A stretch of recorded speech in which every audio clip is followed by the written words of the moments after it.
6 का छात्र आप हैं। चलिए ठीक है।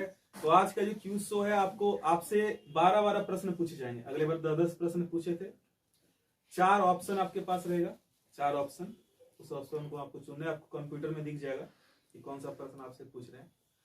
दूसरी बात, 2 लाइफ लाइन आपके पास रहेगी। वो लाइफ लाइन का मतलब है कि आप किसी भी फ्रेंड से उस क्वेश्चन का आंसर पूछ सकते हैं।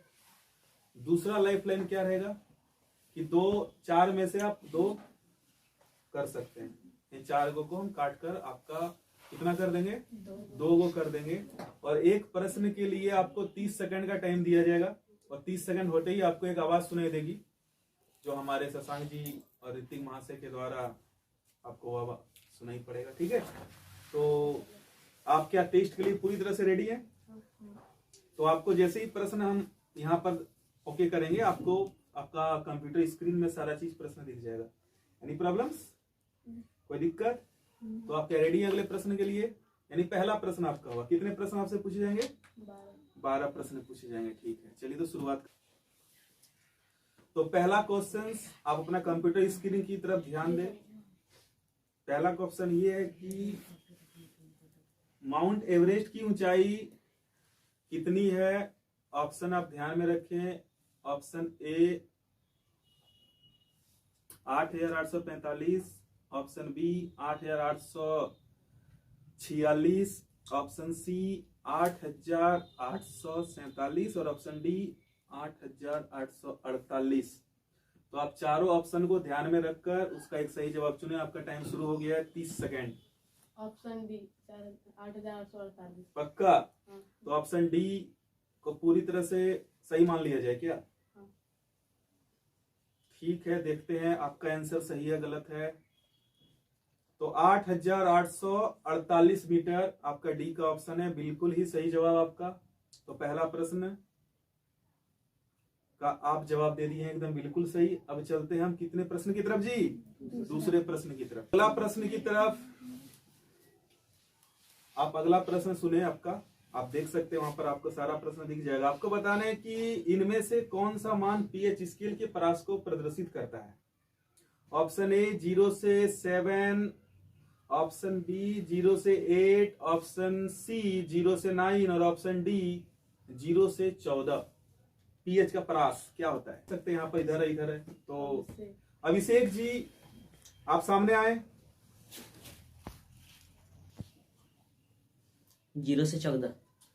0 से 14, ठीक है, आप जब बैठिए। तो आपका फ्रेंड जो था अभिषेक जी, वो आंसर बताया 0 से 14। क्या उसका आंसर के साथ आपको चलना है कि आप अपना आंसर बताइएगा? उसके आंसर के साथ ही चलना है। क्वेश्चन था पीएच स्केल का परास कितना होता है। तो अभिषेक जी का आंसर था 0 से 14। एक लाइफ लाइन आप खत्म कर चुके हैं। क्वेश्चन है कि ज्योतिबा फुले की पत्नी का नाम इनमें से कौन सा ऑप्शन सही है? Option A Sudha Arora, option B Savitribai Phule, option C Kasturba Gandhi और ऑप्शन डी इनमें से कोई नहीं। तो आप बताइए आंसर क्या होगा। आपका टाइम शुरू हो चुका है। ज्योतिबा फुले की पत्नी का नाम सुधा अरोड़ा, सावित्रीबाई फुले, कस्तूरबा गांधी, इनमें से कोई नहीं। सावित्रीबाई फुले। सावित्रीबाई फुले। तो आप इंटर दबाकर क्वेश्चन को लॉक कर दीजिए। इंटर दबाइए। इंटर वहां पर है, वेरी नाइस। इंटर दबाकर आपका क्वेश्चन लॉक हो चुका है। सावित्रीबाई फुले, जी हाँ, सावित्रीबाई फुले ही ज्योतिबा फुले जी की पत्नी थी। आपका तीसरा जवाब भी हो गया सही। अब हम लोग चौथे प्रश्न की तरफ आगे बढ़े।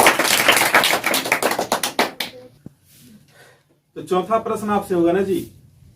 3 प्रश्न का आप सही जवाब दे चुके। कितना लाइफ लाइन आपके पास बची है अभी तक? एक लाइफ लाइन बची है। 50-50 है कि नहीं? तो चौथा प्रश्न ध्यान से आप देखें, आपके पास दिख जाएगा क्वेश्चन। आपको बताना है कि इनमें से कौन सा, डेट दिख रहा होगा आपको नीचे, अकबर का जन्म हुआ था। अकबर का जन्म इनमें से किस में हुआ था, किस तारीख को? Option A 1539, option B 1540, option C 1542 और ऑप्शन डी इनमें से कोई नहीं। तो आप को जो आंसर आपको लगता है सही है, आप उस आंसर में एरो के निशान जाके उसको आप इंटर दबा दे, वो सिलेक्ट हो जाएगा और हमको ही बता दे वो।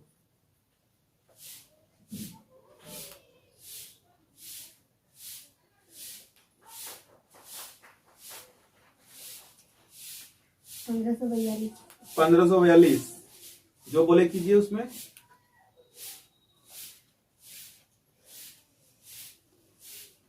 क्या लगता है आपको, आपका दिया जाने वाला जवाब सही होगा 100%? 1542 में किनका जन्म हुआ था? अकबर का। तो कंप्यूटर द्वारा इसे आंसर पूछ ले क्या एक बार? पूछ लेते हैं। तो जी हाँ, आपका जवाब भी हो गया बिल्कुल सही। चौथा प्रश्न भी आप सही बता दिए। अब पांचवा प्रश्न की तरफ आगे बढ़ते हैं। तो पांचवा प्रश्न आपसे है। पांचवा प्रश्न, तो आप इस बार पहली बार आप इस तरह के क्यूज में भाग लिए? अगले बार पार्टिसिपेट हुए थे आप? ग्रुपिंग में था क्या? तो पांचवा प्रश्न आपसे है कि चाल का ऐसी मात्रक इनमें से क्या होगा? ऑप्शन ए मीटर प्रति second square, option B metre प्रति second, option C newton, option D इनमें से कोई नहीं। आप देखिए क्या होगा आंसर। चाल का ऐसी मात्रक पहला ऑप्शन में दिख रहा होगा मीटर प्रति सेकंड स्क्वायर, दूसरे में क्या दिख रहा होगा? मीटर प्रति सेकंड, तीसरा में न्यूटन है, चौथा में इनमें से कोई नहीं। टाइम आपका जा रहा है।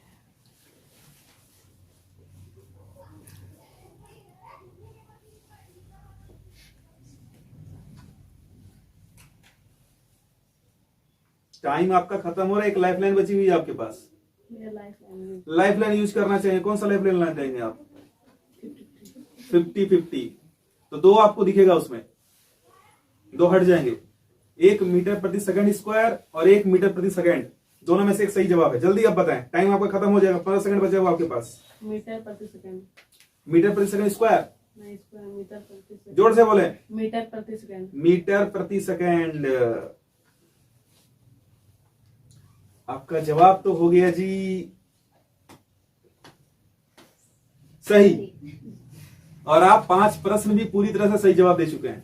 अब छठा प्रश्न आपसे, रोक दे। छठा प्रश्न आपसे, आपके पास कोई लाइफ लाइन नहीं है, सारी लाइफ लाइन खत्म हो चुकी है। छठा प्रश्न, तो आपसे प्रश्न है कि इनमें से किस मुगल बादशाह को जिंदा पीर के नाम से जाना जाता है? Option A Babur, option B Aurangzeb, option C Humayun, option D इनमें से कोई नहीं। Babur, Humayun, Aurangzeb. Option B Aurangzeb. 100% sure? हाँ। कोई क्या लगता है आपको, पूरे सही हो ही जाएगा? हाँ। नहीं हुआ तो हो ही जाएगा। कॉन्फिडेंस है? चलिए, कॉन्फिडेंस तो अच्छी बात है, और ये आपका जवाब बिल्कुल हो गया सही। तो अब बचा कितना प्रश्न आपसे? इस बार कितना प्रश्न होगा? कितना पूछ लिए? 6 हो गया ना। 7वां प्रश्न होगा अभी। है आपको बताना है कि महात्मा बुद्ध ने कितनी वर्ष की आयु में गृह त्याग किया था? Option A 28, option B 30, option C 29 और ऑप्शन डी इनमें से कोई नहीं। 28, 30, 29 इनमें से कोई नहीं। सोचे समझे जवाब दें, पीछे से कोई आंसर नहीं आनी चाहिए। आपके पास कोई लाइफलाइन नहीं है, आप पूरा लाइफलाइन खत्म कर चुके हैं। पीछे डिस्कस नहीं करें, फुसफुसाएंगे इधर भी आवाज आ जाएगी। जानते नहीं है, पदार्थ गतिशील होती है, पदार्थ के कण गतिशील होते हैं। 29 वर्ष। 29 वर्ष, सोच लो बाबू।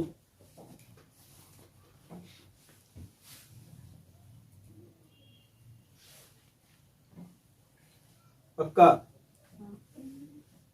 और भी ऑप्शन आपके पास है, 28 है, 30 है, 29 ही होगा। तो 29 वर्ष की अवस्था में महात्मा बुद्ध ने गृह त्याग किया था। गृह त्याग का मतलब क्या होता है? घर छोड़ के तपस्वी बनने के राह पर चल रहे हैं, ज्ञान की तलाश में, है ना। तो आप लोग का जवाब तो हो गया सही जी। तो अब 8वां प्रश्न आपसे होगा। 7 प्रश्न के आप सही जवाब दे चुके हैं, चलिए तब 8 प्रश्न की तरफ चलते हैं। 8वां प्रश्न, तो 8वां प्रश्न आपसे है जी, आपको बताना है कि भारत में रेलवे का शुरुआत कब हुआ था। ऑप्शन सुनिए, ऑप्शन देखिए वहां पर। ए 1852, बी 1853, सी 1854 और डी 1855। Option B 1853। 1853। 1853 में क्या हुआ था? रेल चला था। रेल चला था भारत में, कहां से कहां तक? मुंबई से थाने तक। वो दूरी पता होगी कितने किलोमीटर? 34 किलोमीटर। क्या उसमें सफर करने वाले में आप दोनों थे क्या? कौन सफर किया था तब? दूसरा कोई किया होगा। पर 1853 में ही रेल चला था और मुंबई से थाने के बीच में 34 किलोमीटर की दूरी। बहुत अच्छी बात है। तो ये 8वां प्रश्न आपसे। तो 1853 आपका जवाब तो बिल्कुल सही हो गया। क्या बात है, बच्चे लोग काफी मेहनती हैं। तो इन दो बच्चों के लिए एक बार और अच्छी से तालियां बलो बजाएं। तो अब आप लोग से 9वां प्रश्न है, ध्यान से आप खेलिएगा। बंद काहे करती है दीदी?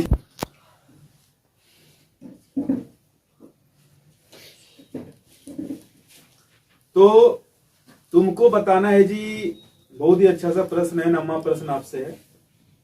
एक प्रश्न का आप सही जवाब दे चुके हैं। आपके पास कोई लाइफलाइन नहीं बची हुई है। 9वां प्रश्न आपको बताना है 30 सेकंड के अंदर। क्वेश्चन आप सुनिए। म्यूल मशीन का आविष्कार इनमें से किसने किया है? Mule machine. Option A James Hargreaves, option B Samuel Crompton, option C Thomas Savery, option D इनमें से कोई नहीं। सोचे, 3 ऑप्शन आपके पास है। जेम्स हरगिव्स, थॉमस सेवरी और सैमुअल क्रॉम्पटन, और एक है इनमें से कोई नहीं। Option A James Hargreaves. Option A James Hargreaves. क्या 100% श्योर है आप इस आंसर के लिए? आप आंसर बदलना चाहेंगे? नहीं बदलना चाहेंगे तो कंप्यूटर महाशय से इसका आंसर पूछ लिया जाए। ठीक है, पूछ लेते हैं। तो ये जवाब थॉमस सेवरी, आपका जवाब बिल्कुल ही गलत है। इसका सही जवाब होगा सैमुअल क्रॉम्पटन। सही जवाब क्या होगा? सैमुअल क्रॉम्पटन ने म्यूल मशीन का आविष्कार किया था। तो इन दो प्रतिभागी जो आज इस क्यूज शो का हिस्सा बने, इन दो प्रतिभागियों के लिए एक जोरदार ताली। इसी तरह ये हौसला अफजाई रखे और इसी तरह क्यूज शो में वो हिस्सा ले और भागीदारी अपनी सुनिश्चित करें। चलिए तब आइए। तो अब इस क्यूज टाइम शो का हिस्सा बनने जा रहे हैं हमारे 2 विद्यार्थी का स्वागत अब जोरदार तालियों से करें। नाम बताकर इसका स्वागत कर रहे हैं। तो मोस्ट वेलकम रुचिता एंड रोशनी। आइए।